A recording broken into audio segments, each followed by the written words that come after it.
À quoi ressemble le racisme en France ? Merci d'avoir posé la question.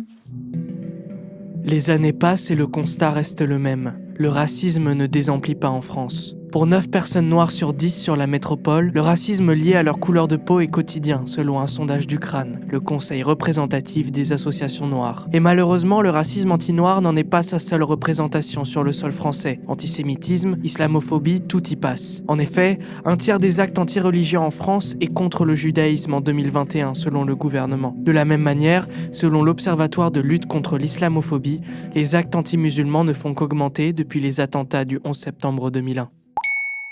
Quels sont les actes racistes en France ?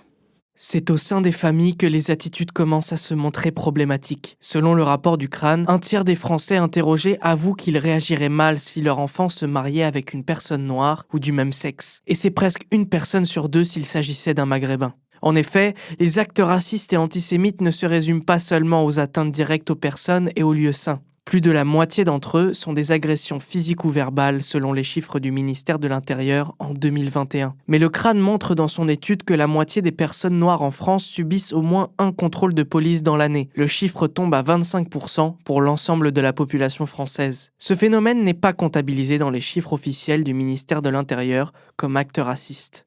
Et où est-ce qu'on voit le plus de racisme en France ?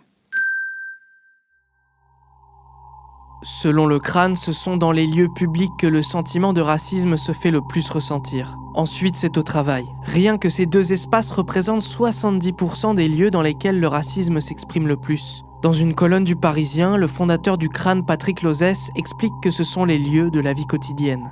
2 tiers des sondés témoignent de vraies difficultés à l'embauche également. Selon une étude de l'APEC, 4 cadres racisés sur 10 déclarent avoir été discriminés à l'embauche. Et lorsqu'ils trouvent un emploi, des réflexions et des blagues quotidiennes liées à leurs origines peuvent être subies. Et que compte faire l'État pour lutter contre le racisme en France ? À la suite de la publication des chiffres du CRAN, la ministre chargée de la diversité et de l'égalité des chances, Isabelle Rome, s'est exprimée au micro de France Info le 15 février 2023. Il faut oser regarder la réalité en face. Il faut aussi bien mesurer. Nous pouvons dire qu'il y a à peu près 1 200 000 personnes qui sont victimes de discrimination, voire d'actes racistes ou antisémites donc sur notre territoire. Et moi, ce que je veux dire, c'est qu'elles ne sont pas seules et qu'il faut justement les inciter à parler. La première ministre Elisabeth Borne a prononcé un plan contre les discriminations en France en janvier 2023, s'étalant sur la période 2023-2026. Elle propose un renforcement de la formation des enseignants et des agents de la fonction publique, c'est-à-dire les forces de sécurité ou encore les agents d'accueil Pôle emploi. Elle menace également de name and shame les entreprises pratiquant la discrimination à l'embauche, autrement dit, de les afficher sur les plateformes de travail comme discriminatoires. La première ministre n'exclut pas pour finir la divulgation d'un mandat d'arrêt contre toute personne ayant été condamnée pour actes racistes ou xénophobes,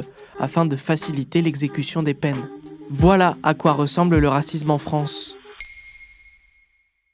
Maintenant, vous savez, un épisode écrit et réalisé par Samuel Limbroso. Ce podcast est disponible sur toutes les plateformes audio. Et si cet épisode vous a plu, n'hésitez pas à laisser des commentaires ou des étoiles sur vos applis de podcast préférés.